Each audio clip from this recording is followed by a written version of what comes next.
Good evening, everyone. Welcome to NTD Tonight. I'm David Zhang. Here is a preview of some of today's top stories. Armed and dangerous and still on the run. A suspect in the deadly Maine shooting is still at large. The White House now appealing to the newly elected House Speaker about gun laws. California Governor Gavin Newsom's trip to China continues. He visits the Great Wall and the company that he awarded money for masks during the pandemic. Illegal immigrants allegedly hired by hotels as workers go on strike. Labor union members criticize the move.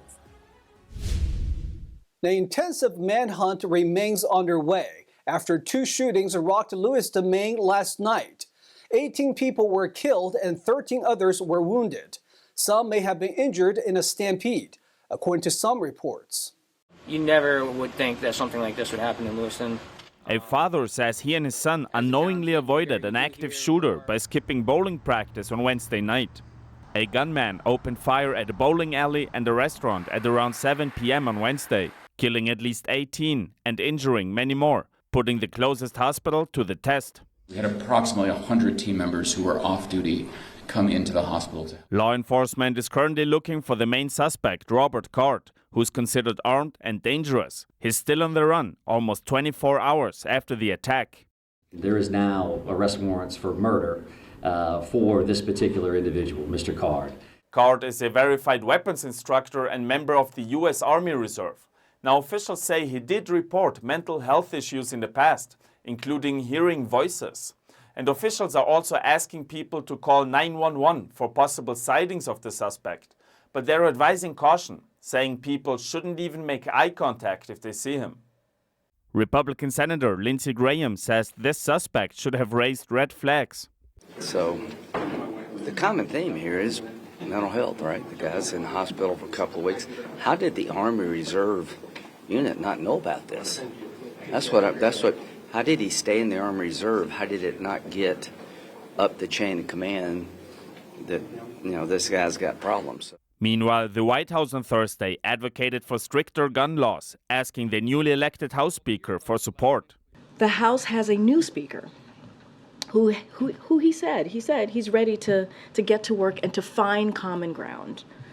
Now is the time. Now is the time to find common ground. Let's work together to ban assault weapons and high-capacity magazines. Newly elected Speaker Mike Johnson on Thursday said he hopes law enforcement can find the suspect as soon as possible. His remarks came before the White House address.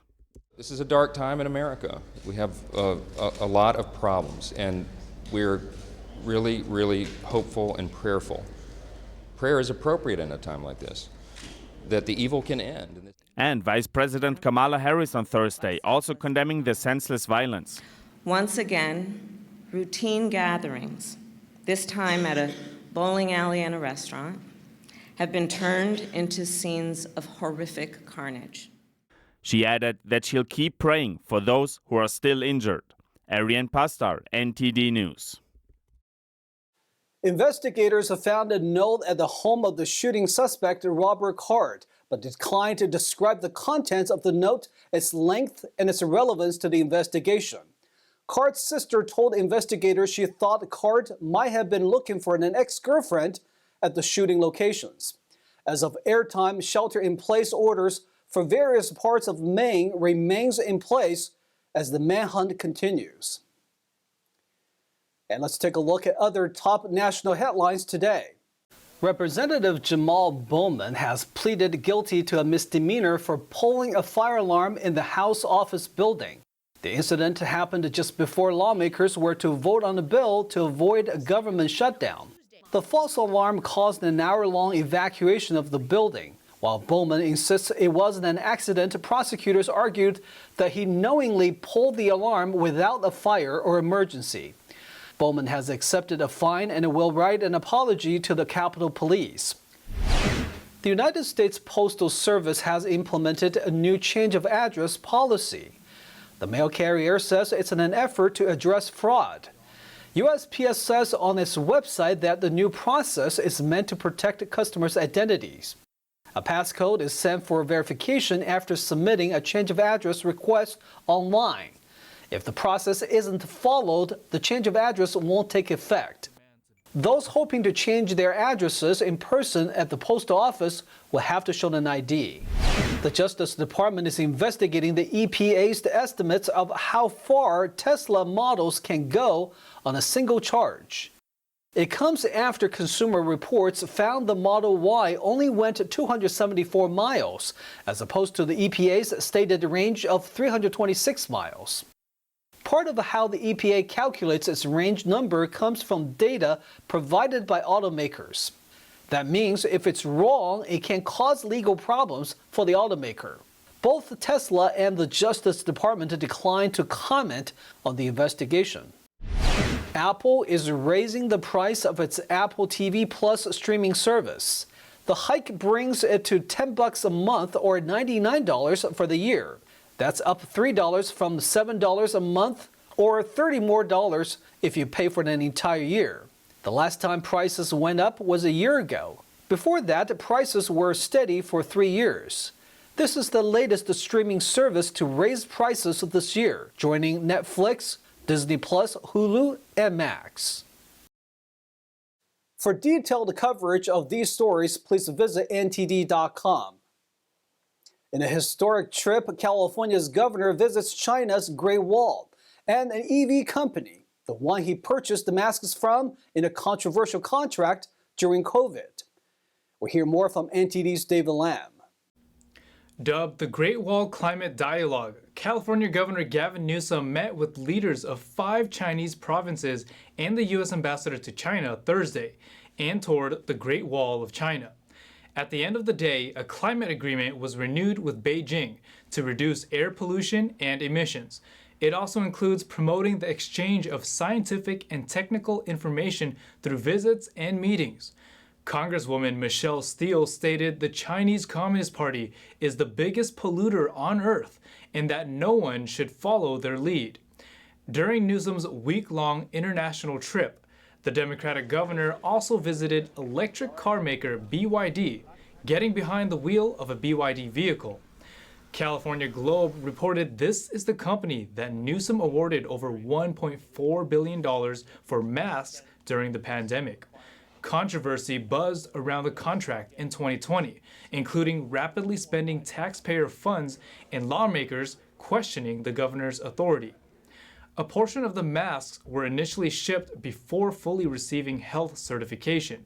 And on Wednesday, Chinese officials reportedly blocked American media from attending the surprise meeting with China leader and CCP head Xi Jinping, while allowing Chinese reporters inside.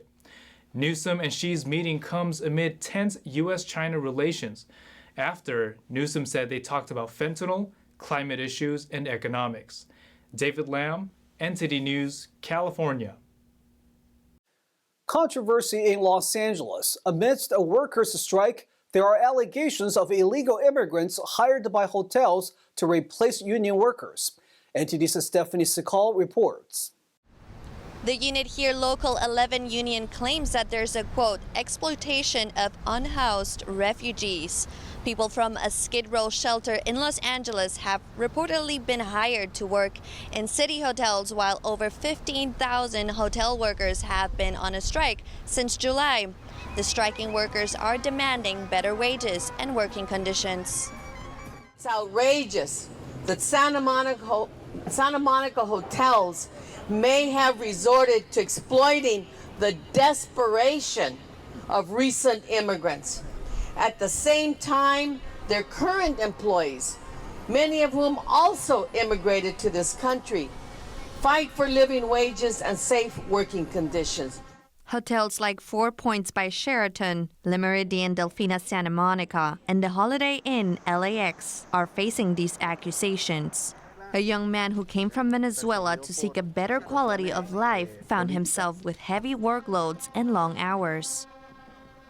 I didn't even know which agency was hiring, how much I was going to earn, how many hours I was going to work, much less my rights as a worker. Here I worked without breaks, without permission to eat, doing the work of 3 or 4 people. I then went to work at another hotel where they hired me to wash dishes, but they always made me clean bathrooms during my work shift, something I felt violated hygiene protocols. At the end of my job, I received a check without any information on how much I earned per hour. This has launched an investigation into working conditions for illegal immigrants hired at hotels. We're going to make sure that this is investigated thoroughly. It will be a fair and impartial investigation, but we want to make sure that those that are vulnerable are being provided the support that the laws of this country provide. Some are reportedly asylum seekers with temporary protected status and work permits, but unions condemned this practice. Behind me is the Holiday Inn Hotel near LAX, one of the many hotels involved in the scandal. The Los Angeles City Council is considering suing Texas over busing migrants to the city. Stephanie Sikal, NTD News, Los Angeles. We'll take a short break now, everybody, but here's a look at what we have for you when we come back. Border Protection warns border staff to watch out for potential terrorists looking to cross the southern border. More on the leaked memo. Halloween is around the corner. We'll look at which cities are ranked the safest to have fun during spooky season. Baseball team Houston Astros manager Dusty Baker plans to retire. He is one of MLB's most respected managers. Those stories and more coming up on NTD Tonight.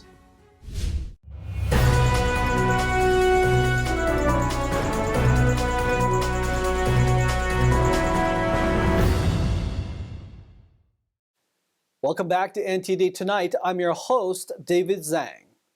A memo from U.S. Customs and Border Protection warns staff to keep an eye out for potential terrorists entering the country at the southern border. This comes as the House Homeland Security discusses the possibility of terrorist attacks on U.S. soil. According to a leaked document from the U.S. Customs and Border Protection, the agency warns staff that Iranian-backed terrorists, Hamas, Hezbollah, and Palestinian Islamic Jihad, may try to cross the U.S.-Mexico border. The intelligence notice was obtained by Fox News and circulated on X. The notice also informs border personnel to be on the lookout for military-aged men in possession of military gear who are traveling alone at the border, have any associations with Israeli or Palestinian areas, or don't have determined return plans. A CBP spokesperson told the Daily Caller that it has seen, quote, no indication of Hamas-directed foreign fighters seeking to make an entry into the United States. This comes as the House Committee on Homeland Security held a hearing on October 25th. Committee Chair Mark Green asked former Ambassador Nathan Sales about the possibility of terrorists on U.S. soil. What guarantees do we have that Hamas hasn't already penetrated those? I don't think we have any guarantees, Mr. Chairman, and I think we have to assume the worst. We know that Iranian-linked terrorists have been found in the United States. I mentioned Hezbollah, 128 Hezbollah operatives arrested over the years by the FBI. The White House also said during a press briefing earlier this month that the federal government is operating at a heightened state of vigilance concerning domestic terrorism following the Hamas attack against Israel. California's new law makes it a misdemeanor to vote in more than one state. Some states already prohibit voting in multiple states. A new California law makes it a misdemeanor for California residents to vote in another state if they have already voted in an election in California on the same date. Signed by Governor Gavin Newsom on October 10th and authored by Assemblyman Mark Bowman, Assembly Bill 1539 aimed to clean up the state's prior law, which didn't cover those who vote in California and in another state, either in person or with a mail-in ballot. In a press release, Bowman said voting twice in the same election in two different states is a violation of the principle of one person, one vote. AB 1539 ensures that California does not have to rely on another state's laws to address the issue of multi-state double voting. The Election Integrity Project California, a nonpartisan volunteer group which advocates for election integrity, said in a letter of opposition that the new law is too soft of a penalty. In an email statement to NTD, the group said they hope the consequence of voting in 2 states would be considered a felony since it has to do with integrity of the election process. 13 states explicitly prohibit voting in multiple states, including Arizona, Colorado, and Washington. In Oregon, doing such is a felony. A new California law will require schools up to 8th grade to give students a minimum amount of recess daily. It was one of the 100 bills that California Governor Gavin Newsom recently signed into law. NTD's Jason Blair has the report. At least 30 minutes of recess on a normal school day and 15 minutes on days with an early release. The new law for California K-8 schools goes into effect for the 2024-25 school year. A measure that creates a baseline for students in California schools for recess, while prohibiting the denial of recess except in cases where a student is posing a danger to himself or others. Study after study shows that recess is a very important part of child and youth development, not only for their physical as well as their emotional well-being. Senator Newman introduced the law in February along with a statement saying, quote, "Recess is the only unstructured time in the school day where students have the opportunity to stretch their social, emotional, and physical development through play, socialization with peers, and interactions with adults. It is essential that all California students have the right to this downtime every day and that it is not withheld for punishment." It passed unanimously in the state Senate 39-0 before being signed into law by the governor. Reporting in California, Jason Blair, NTD News. With Halloween approaching, it's important to know safe and kid-friendly spots to spend the holiday and where to see some of the most creative pumpkins. Christina Corona has more from the pumpkin patch. Halloween is the holiday of thrills and chills, but to celebrate the spooky season without any real scares, ensuring safety during trick-or-treating is absolutely essential.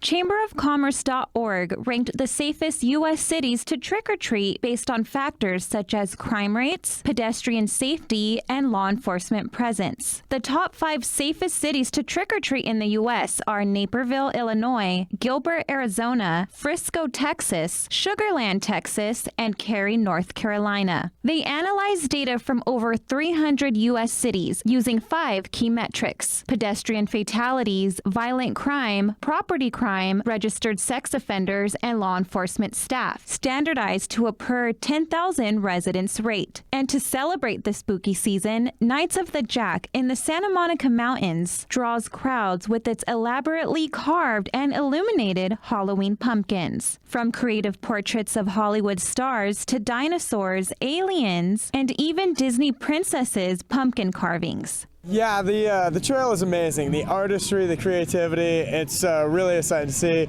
And I think that this, along with all of Halloween, it really lets everybody be a kid. The kids love it, the adults love it. It's a lot of fun.